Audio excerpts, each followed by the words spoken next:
Hello friends, છેલ્લા લેક્ચરમાં આપણે જૈવિક અણુઓ નીટથી ચાલુ હતું. આગળ વધારીશું. 120 પ્રશ્નો લીધા હતા.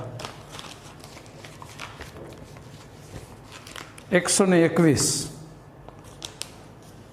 શર્કરાને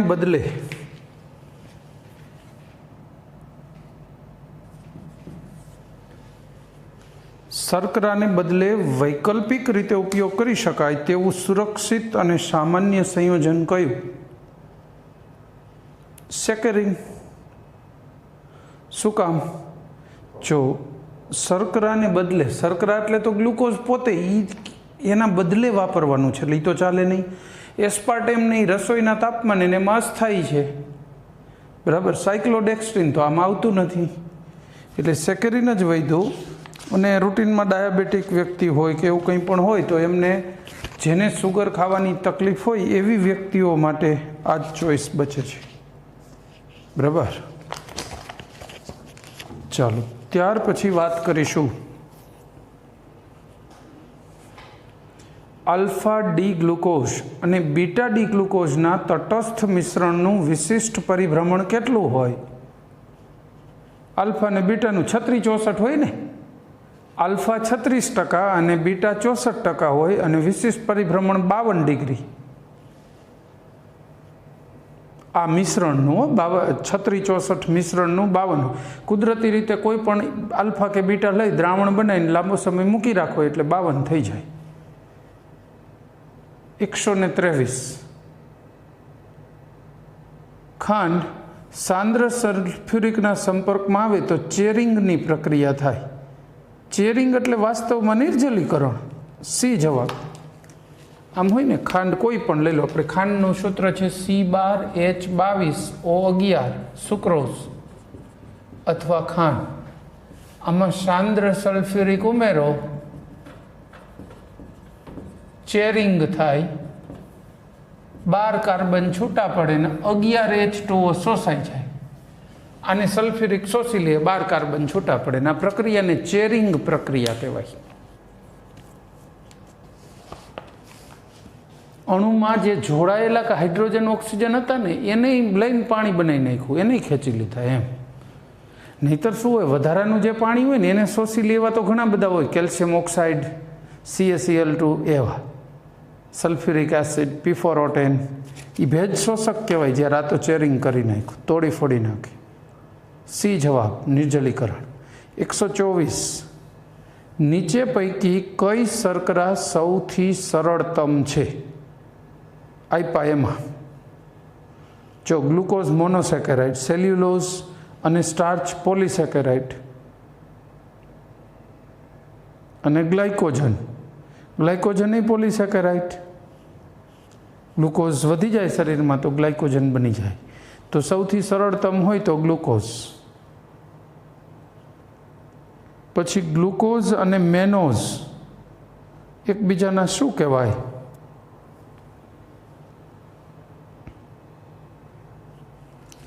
એ બેને એકબીજાના એપીમર્સ કહેવાય. શું કામ? જો આ ગ્લુકોઝ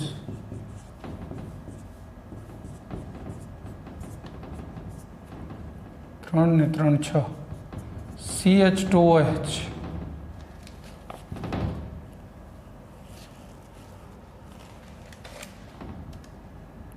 OH H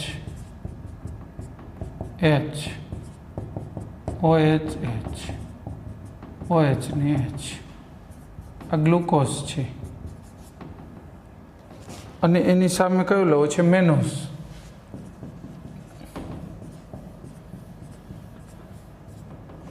ત્રણ ને 3 6 CH2OH, અહીંયા OH H OH H H OH H અને OH. જો ફરક અહીંયા જ રહ્યો છે, ખાલી બીજા કાર્બન ઉપર. અમેનોસ. તો આને એકબીજાના એપીમર કહેવાય. આ જો પહેલા કાર્બનમાં અહીંયા ફરક હોત ને, અહીંયા એચ હોય છે, આ રિંગ બનાવી એમાં, તો આલ્ફા ને બીટા બને, આલ્ફા ગ્લુકોઝ ને બીટા ગ્લુકોઝ, એને એનોમર્સ કહેવાય. એટલે આજે મૂળભૂત આલ્ડીહાઇડ અથવા કીટોનનો કાર્બન હોય ને એને એનોમેરિક કાર્બન કહેવાય. એના ઉપર વિન્યાસ બદલે ને તો જે ઘટકો બને એને એનોમર્સ કહેવાય. એનોમેરિક કાર્બન ઉપર બદલાતા વિન્યાસને કારણે ઉદ્ભવતા ઘટકોને એનોમર્સ કહેવાય. આ બે એકબીજાના શું છે? એપીમર. એનોમેરિક કાર્બન સિવાયના કાર્બનોમાં વિન્યાસ બદલે, બરાબર, તો એને એપીમર કહેવાય. બીજા કાર્બન ઉપર વિન્યાસ બદલે, એ જવાબ એપીમર્સ. પછી 126 નીચે પૈકી ખાલી જગ્યાના જળ વિભાજનથી માત્ર ગ્લુકોઝ મળે. કોનું જળ વિભાજન કરશો તો ખાલી ગ્લુકોઝ મળશે? માલ્ટોઝ. માલ્ટોઝના બંને ઘટકો ગ્લુકોઝ જ હોય, એ ડાયસેકેરાઇડ છે માલ્ટોઝ, પણ 2 ગ્લુકોઝનો બનેલો ડાયસેકેરાઇડ છે, એટલે માલ્ટોઝ જવાબ આવશે બી. 127 4 વિકલ્પો પૈકી કયું અસંગત છે? ઓડ મેન આઉટ નાના ધોરણોમાં પૂછાય ને, ગ્રુપનું ન હોય એ કાઢો. જો પેપ્સિન, સેલ્યુલોઝ, ટાઇલિન, લાઇપેઝ. હા, પેપ્સિન, ટાઇલિન ને લાઇપેઝ તો ઉત્સેચક છે 3, જ્યારે સેલ્યુલોઝ તો શર્કરા છે, ભલે પોલિસેકેરાઇડ હોય પણ એ કાર્બોહાઈડ્રેટ છે, ને ઓલા 3 ઉત્સેચકો છે. અલગ પડી ગયા, તો જવાબ આવશે બી, સેલ્યુલોઝ. ત્યાર પછી નીચે પૈકી કઈ શર્કરા સૌથી મીઠી છે?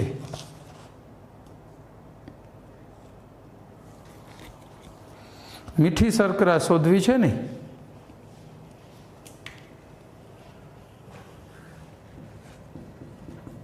શર્કરા અને મીઠાશ, ગળપણ, એને છે ને શું કર્યું? સુક્રોઝ, ખાંડને રેફરન્સ તરીકે લીધી, એટલે સુક્રોઝને ગળપણાંક 100 આપી દીધો. આના જેટલું ગળ્યું હોય ને 100 કહેવાય, અડધું હોય તો 50 ને ડબલ હોય તો 200.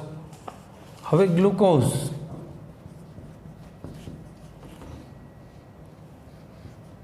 ચુમ્મોતેર. પછી લેક્ટોઝ 16. પછી ફ્રુક્ટોઝ, ફ્રુક્ટોઝમાં 173. આપણે ભણી છીએ એમાં ફ્રુક્ટોઝ, જોકે આ વધુ જ ગળી હોય છે. આમે ફ્રુક્ટોઝ સૌથી ગળી શર્કરા કહી શકો. લ્યો 173 ગળપણાંક છે, તો બી ફ્રુક્ટોઝ જવાબ. પણ આ લખીને જવાબ વિચારશો એટલે ઇઝી પડશે. ચાલો પછી આગળ વાત કરીશું.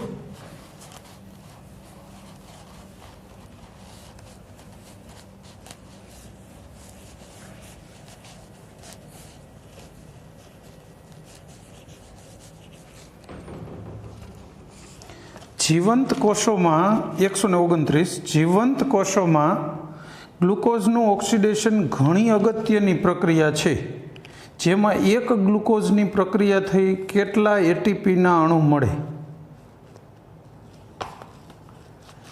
હવે આમ તો ઓક્સિજનની ગેરહાજરીમાં થાય તો કેટલા મળશે એ બહુ ઓછા હોય. આપણને જ્યારે આવું પૂછે તો આપણે તો ઓક્સિજનની હાજરીમાં કુલ મેક્સિમમ કેટલા એટીપી છૂટા પડે એ જ કહેવાનું છે. સમીકરણ આપું છું, જવાબ ખ્યાલ આવી જશે. C6H12O6 6O2 6 CO2 બને અને 6 પાણી વત્તા 38 એટીપી. જો સજીવ શરીરમાં ઉર્જા એટીપી રૂપે હોય, છૂટી પડે, એડેનોસાઇન ટ્રાઇફોસ્ફેટ, એ જવાબ 38 એટીપી. 130 ગ્લુકોઝ એ ફ્રુક્ટોઝથી નીચે પૈકી કઈ બાબતે અલગ પડે છે? ગ્લુકોઝ ફ્રુક્ટોઝથી અલગ કઈ બાબતમાં પડે?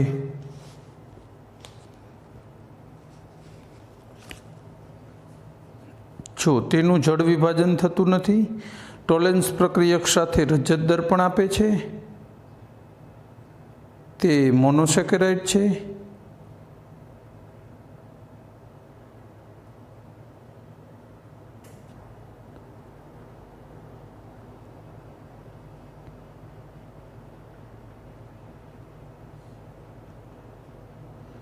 જળ વિભાજન એકયનું ન થાય ભાઈ, ગ્લુકોઝ ને ફ્રુક્ટોઝ એકયનું, એક આલ્ડીહાઇડ છે ને એક કીટોન છે,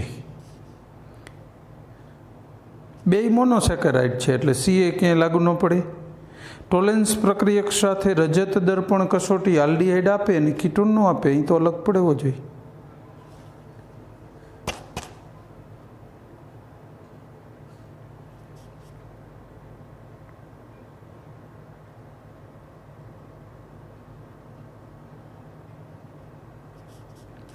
બરાબર છે। ટોલેન્સ પ્રક્રિયક સાથે રજત દર્પણ કસોટી આલ્ડીહાઇડ આપે, કીટોન ના આપે, એટલે જવાબ આવશે બી સેકન્ડ। આનો જવાબ આપણે બી રાખીશું। બરાબર છે। શું કામ? ટોલેન્સ પ્રક્રિયક સાથે રજત દર્પણ કસોટી આલ્ડીહાઇડની મળે મતલબ ગ્લુકોઝની મળશે, કીટોનની નહીં મળે। બરાબર છે। ચાલો ત્યાર પછી વાત કરીશું 131 ફ્રુક્ટોઝના કેટલા પ્રકાશીય સમઘટકો છે? ફ્રુક્ટોઝના, હવે કોઈ પણના પ્રકાશીય સમઘટકો જોતા હોય તો પહેલું કામ કરવાનું, એમાં કિરાલ કાર્બનની સંખ્યા શોધી કાઢવાની। ફ્રુક્ટોઝ કીધું છે ને,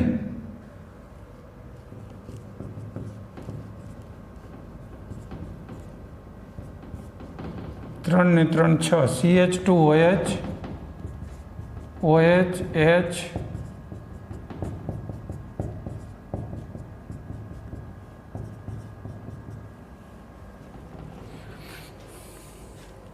રેડી? કેટલા કિરાલ કાર્બન થયા? આ 3, આ કિરાલ નથી। 3 કિરાલ કાર્બન હોય તો કેટલા પ્રકાશીય સમઘટકો મળે? 2n હોય, 2n જેટલા પ્રકાશીય સમઘટકો મળશે।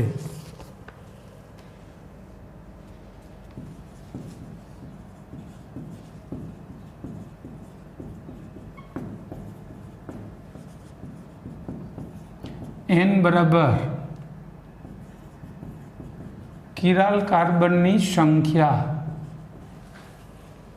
આ કોણે આપ્યું સૂત્ર ખબર છે? વોન્ટ હોફ અવયવ આઈ આવશે। વોન્ટ હોફ નામના વૈજ્ઞાનિકે કીધું હતું આ।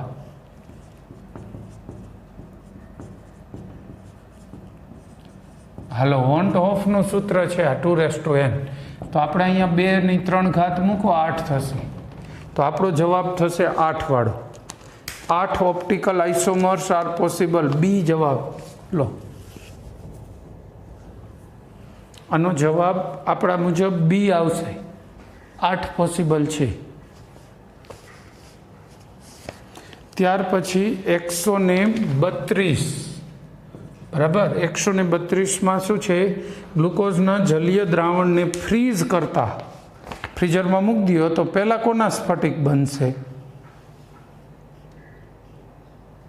પહેલા સ્ફટિક કોના બનશે?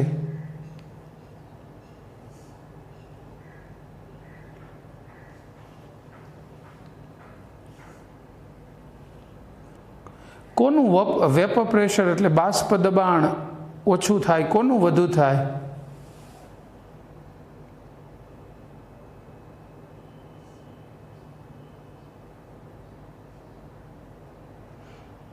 જલીય દ્રાવણને ફ્રીઝ કરો તો ફ્રીઝ કોણ થાય?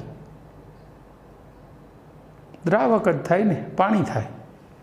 ગ્લુકોઝ ફ્રીઝ થયો ન કહેવાય, ગ્લુકોઝ તો ઓગળો તો સ્ફટિકીકરણ થાય, બહુ તો છૂટો પડે તો એને ફ્રીઝ થયો ન કહેવાય ને। ફ્રીઝ તો પાણી જ થાય, દ્રાવક હોય એ જ। બી જવાબ, બરાબર। ત્યાર પછી 133, નીચે પૈકી કયું વિધાન ખોટું છે? કે આમાં ગપ્પા માર્યા જો જ હોય। ગ્લુકોઝ ડાયસેકેરાઇડ છે, ખોટી જ વાત છે, પણ સીધો જવાબ એ ટીક ન કરાય, છેલ્લે આપેલ બધા આપ્યો હોય તો એટલે જવાબ હંમેશા બધા રિફર કર્યા પછી લખવાનો છે. એવું નહીં કે એ વિકલ્પ ગણ્યો કે જોયો ને જવાબ છે એટલે લખી નાખ્યો.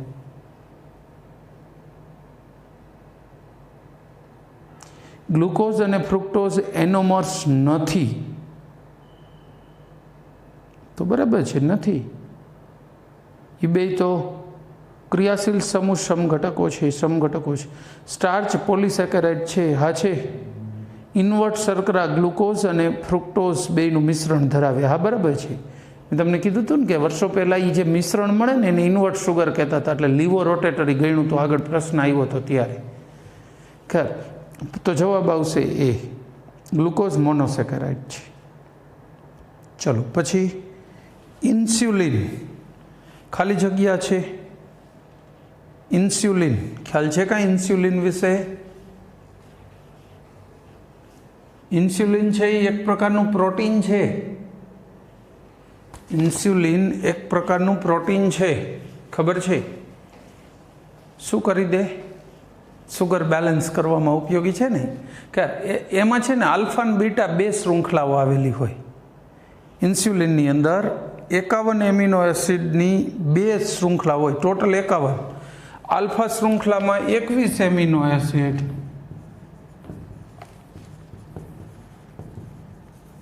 અને બીટા શૃંખલામાં બાકીના 51માંથી 30, બરાબર, એમિનો એસિડ.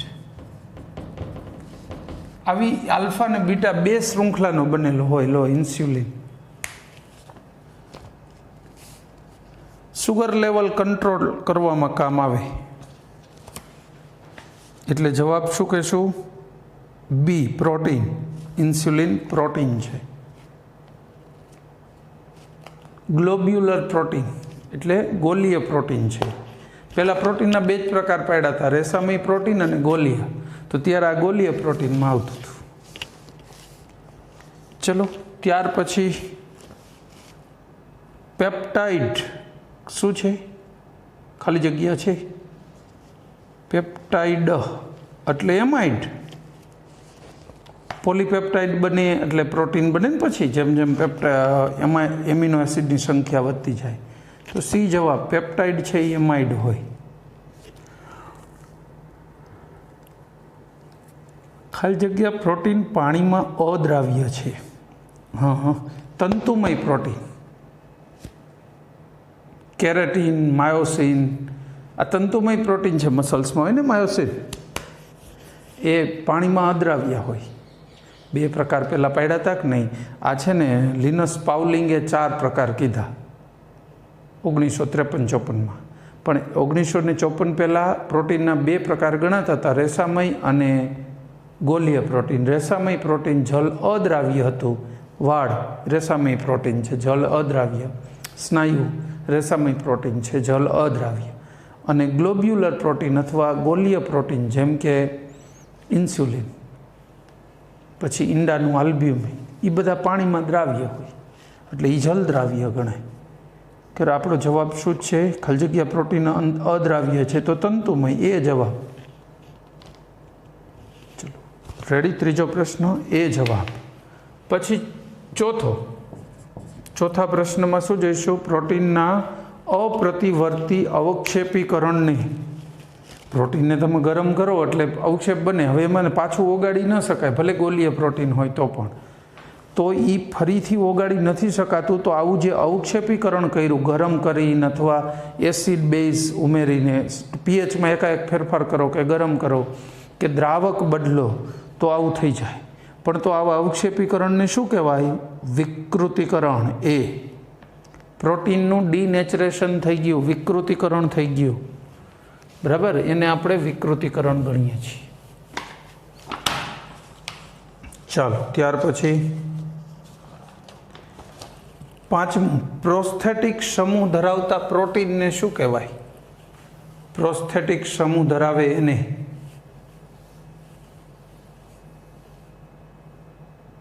આભાસી પ્રોટીન, જટિલ પ્રોટીન, સંયુગ્મી પ્રોટીન અને પોલીપેપ્ટાઇડ.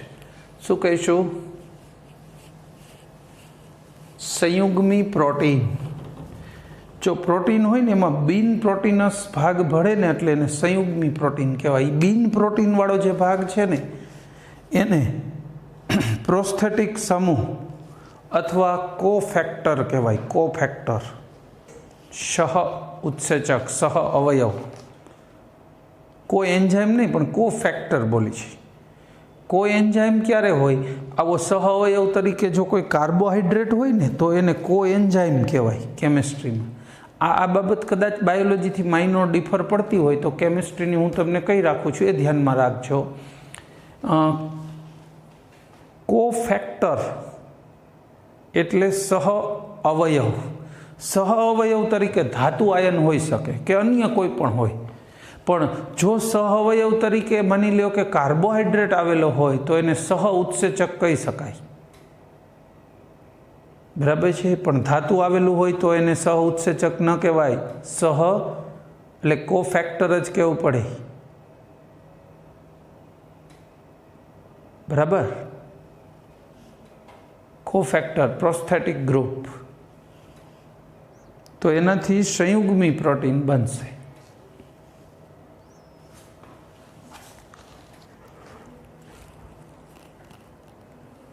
સી વિકલ્પ જવાબ રહેશે, સી.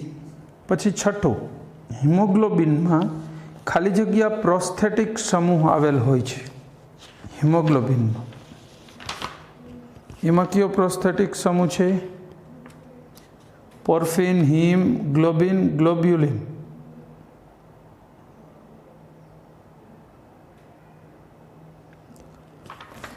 હિમ. હિમ પ્રોસ્થેટિક ગ્રુપ હોય. લો, પ્રોટીન હોય એની વચ્ચે હિમ આવેલું હોય હિમોગ્લોબિનમાં. હિમ એટલે એફી અને એની ફરતું જે પોર્ફાયરિન રિંગ કહેવાય કેમિસ્ટ્રીની ભાષામાં.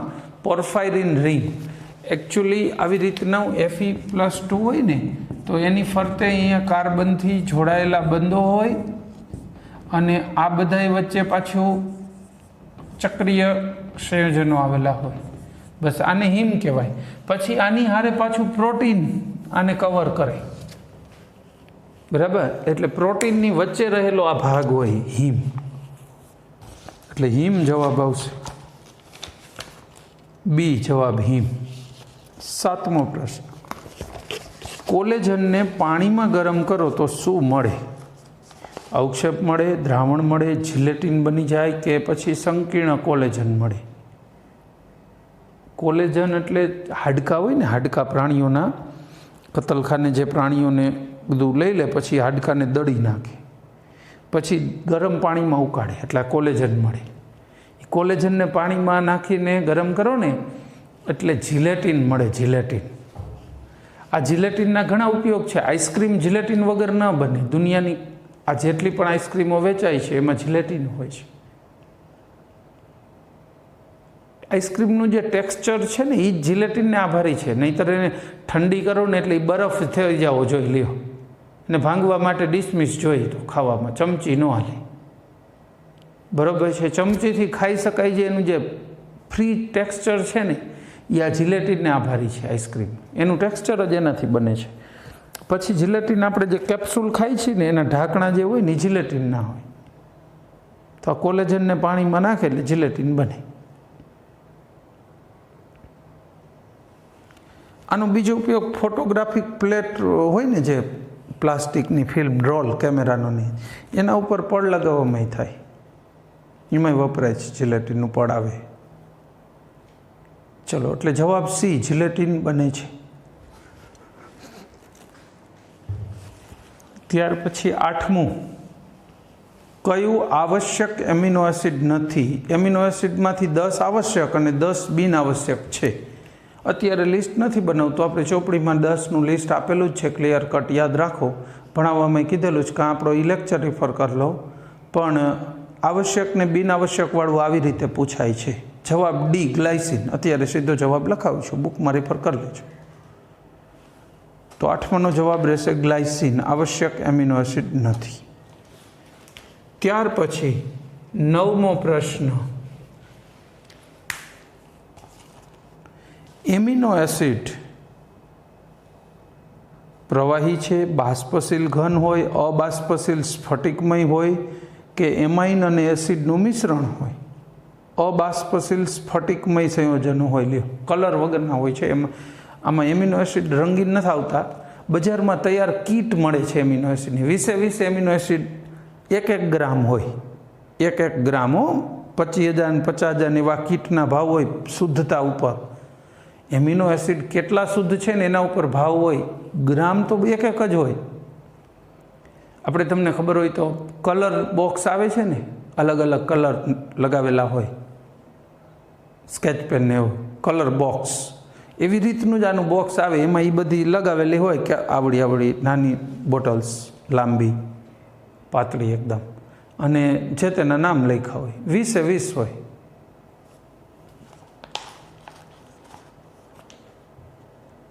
પછી 10મું, સમવિભવ બિંદુ, આઇસો ઇલેક્ટ્રિક પોઈન્ટ કોને કહેશું? ટૂંકમાં એવી ચોક્કસ પીએચ કે જ્યારે એમિનો એસિડ ન તો ધન ધ્રુવ બાજુ આકર્ષાય કે ન તો ઋણ ધ્રુવ બાજુ આકર્ષાય, તો એવી જે પીએચ છે ને એને સમવિભવ બિંદુ કહેવાય. હવે આટલું મગજમાં રાખીને 4 વિકલ્પ વાંચો એટલે જવાબ તમને આપોઆપ ફૂજી જ જશે. ટ્રાય કરો જોઈએ. આટલું મગજમાં રાખીને 4 વિકલ્પ એક જ વાર ખાલી રિફર કરો જોઈએ. કયો કહેશો જવાબ? સી. હાઇડ્રોજન આયનનું ચોક્કસ સાંદ્રણ એટલે કે પીએચ જ્યાં એમિનો એસિડ ધન કે ઋણ ધ્રુવ તરફ આકર્ષાતા નથી, તટસ્થની જેમ વર્તે. તટસ્થ હોય નહીં. પીએચની હારે એનું એડજસ્ટમેન્ટ એવું છે કે એ તટસ્થ થઈ જાય છે, ઉભય ગુણધર્મી થઈ જાય. તટસ્થ તો નહીં પણ ધન ને ઋણ બંને વીજભાર અંદર હોય એકસાથે, પણ બેની માત્રા સરખી થઈ જાય. સી જવાબ. પછી 11, ઉત્સેચક દ્વારા પ્રોટીનનું જળ વિભાજન ખાલી જગ્યામાં થાય છે. પ્રોટીન દ્વારા, ઉત્સેચક દ્વારા પ્રોટીનનું જળ વિભાજન. હવે ઉત્સેચક દ્વારા કરો કે એસિડથી કરો, પણ મૂળ જળ વિભાજન કરો એટલે એમિનો એસિડ મળે, કારણ કે પ્રોટીનનો બંધારણીય ઘટક જ એમિનો એસિડ છે. તો નેચરલ છે કે પ્રોટીનનું જળ વિભાજન કરો તો આપણને શું મળવાનું છે? Amino acid. એટલે આપણો જવાબ રહેશે સી, એમિનો એસિડ. ચાલો, ત્યાર પછી 12મો પ્રશ્ન, પ્રોટીનને સાંદ્ર HNO3 સાથે ગરમ કરતા પીળો રંગ આપે છે જે ખાલી જગ્યાની કસોટી છે. લ્યો, પીળો રંગ આપે એ કોની છે? ઝેન્થોપ્રોટિક કસોટી કહેવાય. પીળો રંગ છે એ શું છે? ઝેન્થોપ્રોટિક કસોટી છે. કંઈ નહીં, અંદર જ્યાં બેન્ઝીન રિંગ આવેલી હોય ને જે એમિનો એસિડના બંધારણમાં, એનું નાઇટ્રેશન થાય છે. ટાયરોસિન, ફિનાઇલ એલેનાઇન આ બધામાં છે ને બેન્ઝીન ચક્ર આવેલું હોય અને એનું નાઇટ્રેશન થાય ને પીળો રંગ મળે છે. તમે આપણી સ્કિન હોય ને આને તમે ડાયરેક્ટ HNO3 ટચ કરાવો ને તો અહીં જ સીધો પીળો રંગ આવી જાય. કસોટી અહીં જ મળી જાય. ઝેન્થોપ્રોટિક કસોટી છે. ટૂંકમાં બેન્ઝીન ચક્ર અંદર હાજર હોય એવા એમિનો એસિડ જોડાયેલા છે એની ખાતરી હોય. હવે એવા એમિનો એસિડ અવશ્ય જોડાયેલા હોય પ્રોટીનમાં, એટલે પ્રોટીનની જ ટેસ્ટ થઈ ગઈ ને, પ્રોટીન છે કે નહીં. લીધેલા પદાર્થમાં કે સેમ્પલમાં પ્રોટીન છે કે નહીં જોવું હોય તો HNO3 નાખો, પીળો રંગ આવે તો પ્રોટીન છે. કારણ કે પ્રોટીનની અંદર તો અનેક એમિનો એસિડ હોય, કેટલી વાર રિપીટ થઈ ગયા હોય. એટલે એમાં આવો પ્રોટીનમાં આવો એમિનો એસિડ ના હોય એવું પ્રોટીન તો એવું ન હોય, એ અંદર હોય જ. બેન્ઝીન રિંગવાળા ઘણાય છે એટલે અંદર આવી જ જવાના. એટલે પ્રોટીનની જ આ એક પ્રકારની કસોટી છે. HNO3 સાથે ગરમ કરતાં પીળો રંગ આપે. પણ સ્કિનમાં નહીં તો એટલા બધા પ્રોટીન છે ગરમ કરવાની જરૂર નથી. HNO3 ટચ થયું એટલે પીળો રંગ મળી જાય. લેબમાં કામ કરતા હોય છે ને પીળા હાથ થઈ જાય, ખબર પડી જાય કે આ પ્રોટીનના કારણે છે. ચલો, ત્યાર પછી સી જવાબ. 12મું થયું ને. 12માનો જવાબ શું કીધો? બી, ઝેન્થોપ્રોટિક કસોટી. પછી 13મું, ઉત્સેચકો ખાલી જગ્યા છે પ્રોટીન. ઉત્સેચકો જે એન્ઝાઇમ છે એ પ્રોટીન જ છે.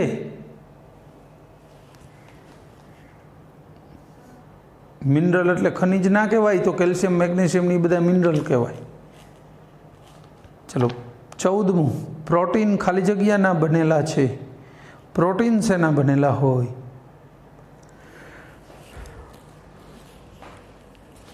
હમણાં તો કીધું કે પ્રોટીનનું જળ વિભાજન કરો એટલે બધા એમિનો એસિડના અણુઓ મળે છે. તો પ્રોટીન શેના બનેલા હોય? એમિનો એસિડના. બી જવાબ, એમિનો એસિડ જવાબ. પછી 15, પ્રોટીનનું મુખ્ય બંધારણીય લક્ષણ કયું હોય? એસ્ટર લિંકેજ, ઇથર, પેપ્ટાઇડ કે પછી બધી? માત્ર પેપ્ટાઇડ. જે એમિનો એસિડ જોડાતા જાય ને એક સાથે બીજો, બીજા સાથે ત્રીજો, એ જે જોડાણ છે ને એને પેપ્ટાઇડ લિંકેજ કહેવાય. પેપ્ટાઇડ બંધ. કોની વાત કરું છું? એક એમિનો એસિડ સાથે બીજો, બીજા હારે ત્રીજો જે જોડાતા જાય ને એને. 16, પેપ્સિન ઉત્સેચક ખાલી જગ્યાનું જળ વિભાજન કરે છે. પેપ્સિન પ્રોટીનનું એમિનો એસિડમાં જળ વિભાજન કરે. પ્રોટીનનું એમિનો એસિડમાં જળ વિભાજન કરી આપે.